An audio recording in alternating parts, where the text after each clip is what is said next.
Hi, I'm ABC7 News anchor Reggie Aki. We are asking questions of the SF mayoral candidates with fellow San Franciscans, including Annie Gauss. She is senior news editor covering business and politics for the San Francisco Standard. And at the end here is Kara Swisher. She is an author, journalist, and host of the podcast On with Kara Swisher. We are asking questions now of Mark Farrell. Mark, thanks so much for taking the time to be with us today. Thanks for having me. You've been talking a lot on the campaign trail about how the city has collapsed under the 6-year leadership of Mayor London Breed. Of course, you were interim mayor right before she came into power, and that was following the death, of course, of Mayor Ed Lee. Over the past year or so, we have seen improvements. There's been a decrease in major crime. So I'm talking about violent crime on the streets of San Francisco. We've also seen a reduction of homeless encampments on the streets. We've even seen a reduction of the number of deaths from the fentanyl crisis. Of course, every life is of value and is worth something. But we have seen that slowly start to go down. So when you're talking about the life on the streets of San Francisco, collapsing under Mayor Breed's tenure, do you acknowledge that there has been some improvement, and are you just not satisfied with the speed of the improvement? So I would say that, yes, look, we've heard the statistics rattled out of City Hall for sure. To me, what matters is how do people feel living in the city of San Francisco, in their own neighborhoods, working throughout the city, even downtown, people that visit the city of San Francisco, and they would tell you simply a very different story about how they feel around these core issues around public safety, street conditions, whether it be the homeless or the fentanyl crisis on our streets. But at the end of the day, I'm a cheerleader for San Francisco. If we're doing better, that's great. But the reality is we might have come off the bottom, but we should expect so much more in San Francisco, not only from our own city, but from our city leaders. So I don't accept the fact that San Francisco is where it should be. We need to strive for more. We've always been one of the most iconic cities in the world for so many great reasons. I'm lucky enough to be born and raised here. We're not there yet. And we're not even close. And we need a leader who's going to bring about the change to really get us back to where San Francisco needs to be. If I can just follow up, you were on the Board of Supervisors prior to being interim mayor, and what the mayor will say is that she has faced opposition from the supervisors themselves to get her policies enacted. Do you buy that? She might have faced opposition, but what she's lacking is leadership inside of City Hall to actually fight against that opposition and get things done. When I was on the Board of Supervisors, when I became mayor, nothing was perfect, but we had active working relationships inside of City Hall, even with people that I disagreed with 95% of the time. Because we believed that we needed to find and work on that 20th issue where we could find common ground, start to either pass legislation or laws or the budget where we would markedly improve the lives of San Francisco residents. That is not happening today. So yeah, the Board of Supervisors or people that simply don't agree with you in a legislative context might be obstructionist to your vision, but it's up to you as a leader and a city leader, and it's up to the mayor of San Francisco to be that leader to get things done. And that's not what's happening right now. Annie? You have been marketing yourself as an agent of change at City Hall, but in the past few months there has been a steady drumbeat of questions about your ethics, and those range from question about campaign finance, questions about raising money from city contractors to steer toward a favored nonprofit. There was an allegation that you tried to speed up a permit at your home. And you have said that you always follow the law, but to a lot of people, this looks like kind of the same old story at City Hall of corruption or what appears to be unethical practices. So the question is, why should people trust your leadership and trust that you would keep their best interests in mind, the interests of the voters, and not yourself and your donors? Because it's exactly what I did when I was in office before and what I will do next year as mayor. These allegations that have come, let's be very clear, from my opponents, as I've talked about every single one of them, and happy to talk through the details. We have followed our lawyers' advice from the beginning in each one of these instances. It's only 10 years later or 8 years later that all of a sudden it becomes an issue. No one raised issues back then when these things were cropping up inside of City Hall. And to me, what I believe is we need a leader in San Francisco who's going to really turn the page on the last 6 years of ineffective leadership in San Francisco and really write a different chapter for our city. I believe I am that leader, and we can make a real difference in San Franciscans' lives. And at the end of the day, it's a distraction that my opponents are continue to try and raise on the campaign trail. It's not working, but they're going to continue to raise it to make sure we avoid really talking about the experience and the competence and the vision around the issues that truly matter to San Francisco residents. So at the same time, I think you're seen as the business-friendly candidate here, more business-friendly. And it comes to reviving downtown, for example. You suggested tax breaks for businesses that require their employees to work on site, as something, say, Amazon is doing in Seattle, and some other businesses here are doing that after the pandemic. But more than a third of San Francisco offices are empty, close to half in SoMa, which used to be active and thriving during the dot-com boom. How do you actually put that into effect, though, and enforce it? It seems like an oversight nightmare, and also a kind of a gimme to big business, which has happened before in San Francisco at the expense of voters. So explain why it is not that, given the city's weak performance on oversight, and businesses have gotten advantaged over the years in the city. Well, let's take an honest look about where we sit as a city of San Francisco. You've seen the statistics, as have I. San Francisco, post-COVID, ranks dead last in the entire United States in economic recovery. Downtown, for those of us who've been around San Francisco for a long time, is a shell of its former self. It's a ghost town compared to what it used to be. And in my view, City Hall needs to be focused on doing everything possible proactively to bring that back, because that is the economic engine. You think about downtown, south of Market, that really drives the rest of San Francisco, that really feeds the budget insert in terms of City Hall, where we fund other services that we want to fund out of our city government. So it's truly important. I believe we need to bring back public safety and clean streets. Those are table stakes from my point of view to bring economic recovery in a sustainable way. But then I also do believe we need to use tax incentives out of City Hall to bring employers and employees back to the downtown and south of Market cores. Look, I think there needs to be one tax incentives for employers that will actually relocate to those areas. And then the one that I mentioned as well that you've alluded to, is if employers will actually bring their employees back into the office 4+ days a week to work, we can talk about enforcement if we want to, then they'll qualify for additional incentive. Because in my mind, tax incentives for companies are there to encourage behavior that we want out of our city government that we think will benefit all San Francisco residents. We need to bring our economy back downtown and in south of Market. We need to bring vibrancy back. Sure, but hasn't that ship kind of sailed secularly across this country? It's not just San Francisco that suffers from it, it's every major city where commercial real estate is in a decline, and probably a decline forever, given how people work from home. Now, companies can require it, but it does take initiative from the companies. Can the city really change something, or should they just change the plan completely for what a downtown is? Oh, I definitely think we need to think bigger and bolder in terms of a vision for downtown San Francisco. I've been talking about that for months on the campaign trail. Specifically office space, you're absolutely right. You know, we are pushing 40% commercial office vacancy in San Francisco. That is nearly double any other major US city. You know, so we need to be really, as San Francisco residents, as San Francisco voters, really alarmed about where we sit and the fact that City Hall is not engaged on this. And to me, as I think about the future of downtown, it is using tax incentives to bring employers back to the downtown south of Market core, for sure. But then it's also the long term. We have to think about the conversion from commercial to residential housing. But it's not the 10 buildings City Hall keeps talking about today. To me, we need to think bigger and bolder on so many things within our city government, certainly in this conversion topic. You think about Wall Street in the 1980s in New York, ghost town on the weekends. They've converted over 20 million square feet of office space to residential, and now, depending upon who you talk to, one of the hipper parts of New York City even on the weekends. We need to envision the same thing downtown. So to me, it's about looking at these Class B and Class C office buildings. What if we allow them to demo, massively upzone the financial district, commit to tax abatement vehicles where developers, instead of actually abandoning, as we have in San Francisco today, $30 million of steel in the ground at First and Mission, or just putting their money elsewhere, 35,000 fully entitled units in San Francisco not being built today. Let's incentivize them, let's get them building. We can bring our construction crews back, get them back to work, and build for the future of San Francisco. And that urbanist vision downtown and south of Market that I think we can all get really excited about, that we've talked about for years but has never come to fruition.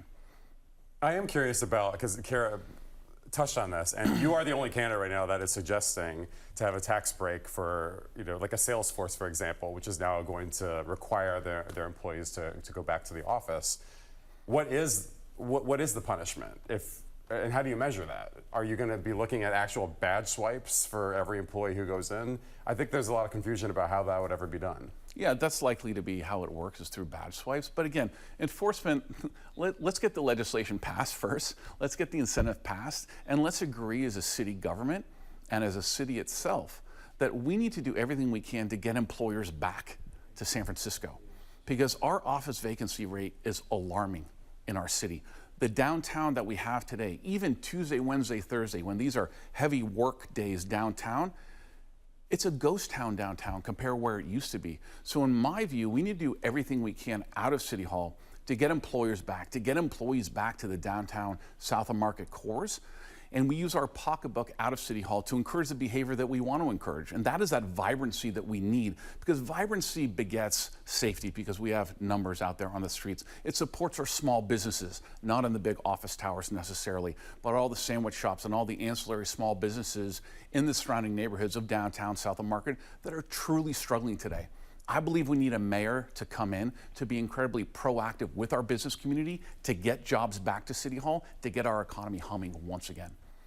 Yeah, you've made public safety a big centerpiece of your campaign, and among other things, you called for a fentanyl state of emergency and to leverage state and federal resources to better address the drug markets. But the city has already been doing a lot of that. You know, we're over a year into a specific initiative that works with the federal government to address drug markets. We have something called the DMACC that is already doing a lot of that work. So how is what you're proposing different from what is already taking place? Well, let me just say what we're doing right now is simply not enough.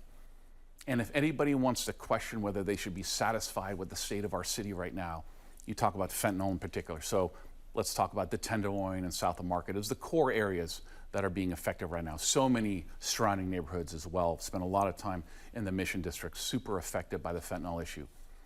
Drive through the Tenderloin during the day, let alone at night, and ask yourself as a San Francisco resident, as a voter, are you satisfied? Is this where we should be as a city government? And to me, that's exactly the point, is that we need to demand more out of our leaders in City Hall.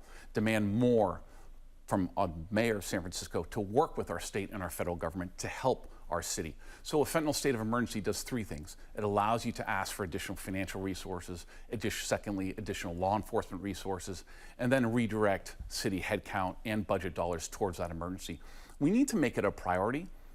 It shouldn't be just a mouth bet. It shouldn't be just one press conference and then abandon the issue. We need a mayor who's going to truly make a difference on our streets. I'm running for mayor because I believe I can be that mayor for San Francisco next year. So the Tenderloin isn't a new and fresh problem. I mean, I got here in 1997 and it was terrible. And it had a brief respite, and then it's back to being terrible, essentially.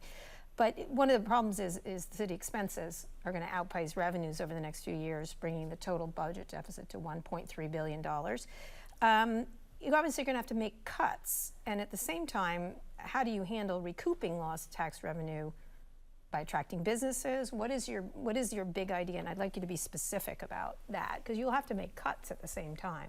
100%. Look, and in terms of the tax incentives, just to tie that knot, that's a but-for argument to me. These are companies that are not here today. So we're not collecting their taxes to begin with. These offices are sitting vacant. When the commercial property taxes get reevaluated, we're going to be suffering within our own city budget. So we need to get employers back to start collecting taxes eventually to get these property taxes back up. That's the point of those tax incentives. Sure. I'm just curious, could you name one company you would like to come here? I don't think there's a company I couldn't name that I would like to come here. Sure. We need to be open to everything. We need to diversify our economy. Tech's going to be a leader, but we need to think about hospitality, restaurants, hotels, once again being reinvigorated once we bring conventions back to downtown core. But we need to have companies come back. And I've talked to so many companies in the financial sector and otherwise that want to come back to San Francisco, that are willing to invest, but not under the current leadership of our city. They want to feel confident in the direction of San Francisco. Do not feel that way today, and that's what they want to see to move forward. So talk about revenues. This budget deficit is huge. Yep. So to me, we don't have a revenue problem in San Francisco. Our budget this year was $15.8 billion. When I was mayor just 6 years ago, my budget was $11 billion. What we have is a spending problem inside of City Hall. And we have never seen more ineffective, inefficient spending over the last 6 years than we do today. And I would argue that having somebody come in with a finance background to lead as mayor over the next 4 years is going to matter more than over any other period in time in our city's history as we're facing these massive budget deficits that you talked about. From my background, I was the longest serving budget chair in our city's history, was mayor, have spent 20 years in business and finance. I believe that background will matter. So a specific cut? So specifically, within that approximate $5 billion of growth that we've seen in our city budget since I left as mayor 6 years ago, Over $2 billion of that is going to a big bucket called community health and welfare. And I ask residents on the streets of our city every single night that I'm out at different political events, because this is annual spending, have they seen over the last 12 months $2 billion of additional spend around community health and welfare on the streets of our city compared to when I was mayor 6 years ago? And they either laugh or shake their head or some combination thereof. The reality is right now, this mayor last year for homeless services alone funded 248 different nonprofits.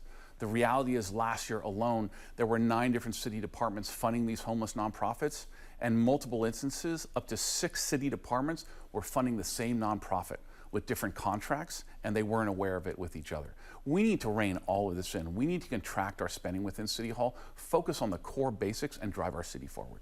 You do have a different approach to homelessness than some of your, the other candidates who are running against you, and one of those is to not go with a home first kind of model. You think that shelter is really where the majority of our money should be spent. How does that work though? Doesn't someone need to graduate from shelter to something else to get them out of that system?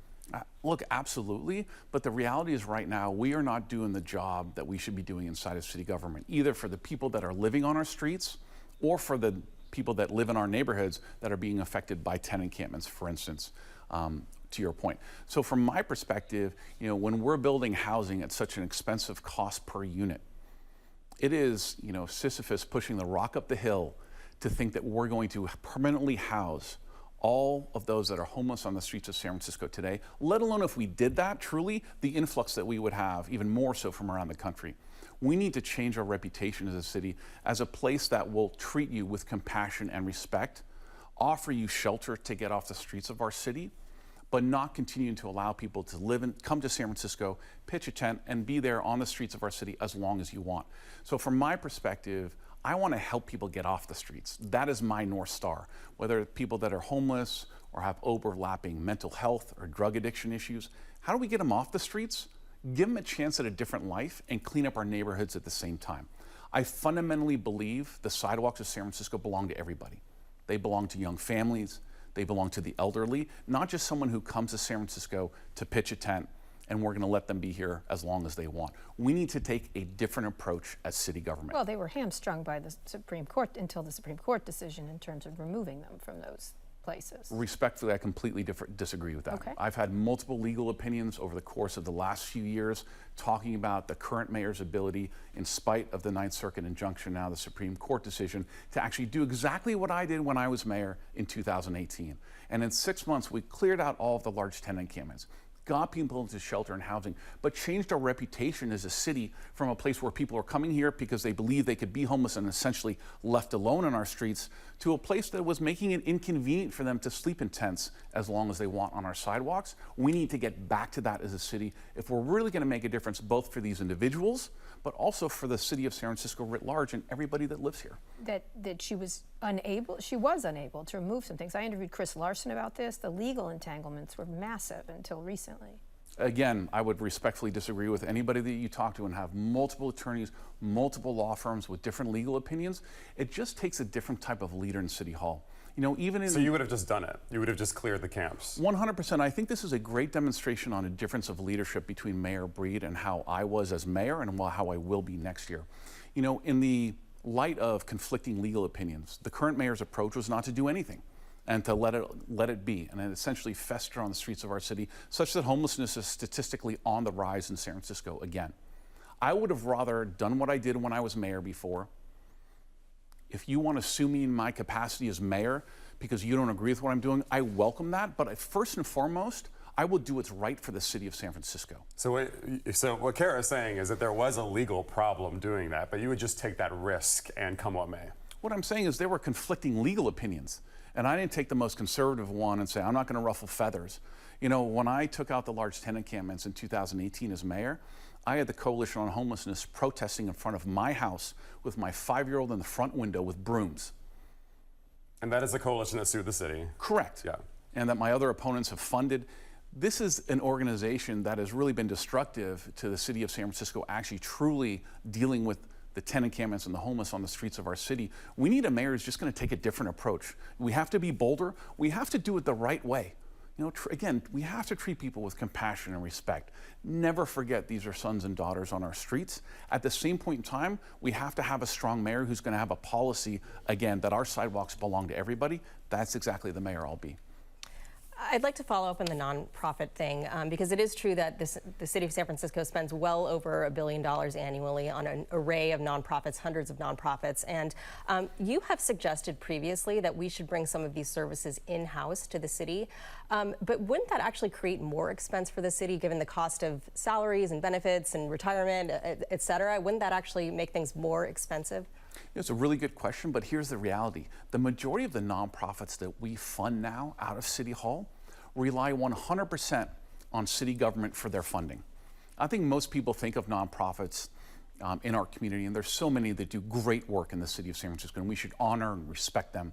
But I think most people think of them as ones that leverage either private philanthropy or other people's engagement on their boards and so forth to promote their work and do greater work in our community.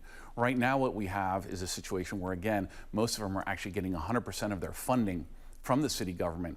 So their incentives are not to actually perform, their incentives are to lobby enough to make sure they continue to get their own salaries. That to me is an incentive that we don't want to see continue in San Francisco inside of our city government, why we need to reform that process. So let me go back to homelessness for a second. You have sort of a tougher guy approach. I'm not sure how I would describe it, but busing people out of San Francisco, which has been the Standard's most read story of the year, good idea or bad, and why? I think the way Mayor Breed is doing it right now is a horrible idea. So when I was on the Board of Supervisors and Budget Chair, there was a program started well before I arrived in City Hall called Project Homeward Bound that said if I was homeless on the streets of San Francisco, and Carrie, you were a city official, and I said I wanted to go home. If you found a loved one on the other end of the line that would agree to take me in and house me, the city could legally give me a bus ticket and meal money home. So I did a big study on that. 70% of these individuals a year later were still housed in that situation we sent them home to. So radical success of a program. From being homeless on the streets of our city, 70% were stably housed a year later. That was amazing. So therefore, I quadrupled the budget for Project Homeward Bound. By the time I left office as mayor, we were sending close to a little bit over 100 people home a month on this program. And you think about a numerator of about 5,000 unsheltered people on the streets of our city every night. Sending over 1,200 people home a year is really an important part of the equation to dealing with the issue in San Francisco. Mayor Breed essentially abandoned it. Last year, I think we sent less than 200 people home a month, the entire year on Homeward Bound, and instead we're replacing it with busing. To me, we need to track these individuals and see if we're getting them onto success. Busing, so I agree with sending people out of town, but we do it the way we did before because it was working. Right now, if we're going to get into busing wars with the governors of some red states on our border, that to me is a losing battle. And so I think completely ineffective. To me, that's completely reactionary. We need to go back to programs that are working. This was working inside of City Hall, and we're going to bring it back. I'm wondering about the reputation of San Francisco and what you're going to do about it, because there's the reality of San Francisco and then there's the reputation of San Francisco, and they're not always aligned. And I don't know what you've experienced, but when we travel places, when you utter San Francisco, immediately you get this response of, yikes. What do you do? I mean, short of knocking on every American's door and saying it's not as bad as people have said, Right. This is stopping conventions from coming to the city. This is causing hotels to go into default. This is a serious problem, our PR issue. Couldn't agree more. It's stopping companies from moving here. It's stopping tourists from visiting here, without a doubt. My daughter, who's a freshman in college in Boston right now, I mean, she's about 5 weeks, 6 weeks into her freshman year. She's spending a decent amount of time defending San Francisco to people she just meets for the first time. So to me, what do we do about it? We have to focus on the core issues. Let's actually make a difference in public safety. Let's actually make a difference cleaning up the streets of our city, dealing with the homeless issue, dealing with the fentanyl crisis. When we do that, then we can start truly marketing San Francisco once again. You know, I saw a marketing campaign emerge last year for San Francisco, but to me, unless you fix the underlying issues that are truly making it tough for people who live here, but also people that visit here, to me, it's like lipstick on a pig.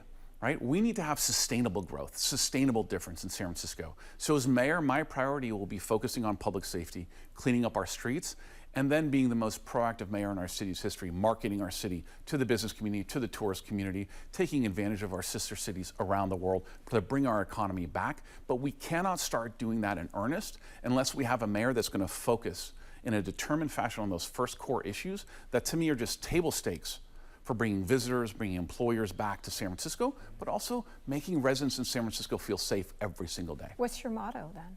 What's that? I'm curious what your motto would be then, once you did that. Oh, for the city of San Yeah. Francisco? You know, San Francisco, the iconic city that we always known and loved. Maybe marketing. That's a catchy one. I appreciate that. It's not a catchy one. That's good. Need something a little more pithy. The race is going to be determined by ranked choice voting. Who will you be listing as your number 2? And say something nice about one of your competitors. Listen, I've been very clear with people when asked this question. You know, I'm not a fan of ranked choice voting, but it's the system we have, and so to win, we have to, use the system to our advantage as candidates. I'll ask everybody all the time, please vote Mark Farrell first and put me number 1 on your ballots. But I also, compared to some of my competitors, encourage people to use a second and a third choice, to use the system to make sure that we represent San Francisco well at the ballot box. I'm not prescribing who I will vote for second, who I will vote for third. The one person I've talked about very frequently is Asha Safai, who's one of my competitors in this race. We work together for a number of years. We share a lot of common values in terms of raising 2 children in the city right now, a lot of labor support for both of us and the blue-collar workers that we both grew up kind of representing. So to me, again, I think he's done a great job in the campaign, but I'm not telling anybody who to vote for second or third. Just make sure to put Mark Farrell first. Is there anyone who you're specifically not putting on your ballot? Look, I'm running for mayor to challenge the incumbent because I don't believe Lena Breed has done a good job for the city of San Francisco and failed in her leadership of our city over the last 6 years. So obviously that's someone I'm not going to be putting on my ballot. And I think other people like an Aaron Peskin represent a complete divergence from where I believe the city of San Francisco should go. So those 2 people will not be on my ballot. But again, for me, it's about making sure I articulate as a candidate my experience, the competence, and my track record of success while I was in City Hall. And then for the last 6 years being outside of city government, coming back in to bring forward a strong vision for San Francisco that will really turn the page on the last 6 years of failed leadership, write a new chapter for San Francisco. Let's never forget we are this iconic city in the world. You might not like that slogan. I don't. And that's fine. We can agree to disagree on that he had one. to come up with it right That's now. true. Yeah. Right? As a Better for non-marketing mayor. major, I thought I did okay. But at the end of the day, let's never forget we have everything going for us as a city. And for me, aside from my children, there's no other thing I will fight for harder than the city of San Francisco. And to me, it's a fight worth having. And for more on Mark Farrell's stance on the issues and, of course, the other mayoral candidate stances, you can go to our website, abc7news.com/sfmayor. Check out the SF Standard online and, of course, On with Kara Swisher. I want to thank again Mark Farrell for your time today. Thanks for having me.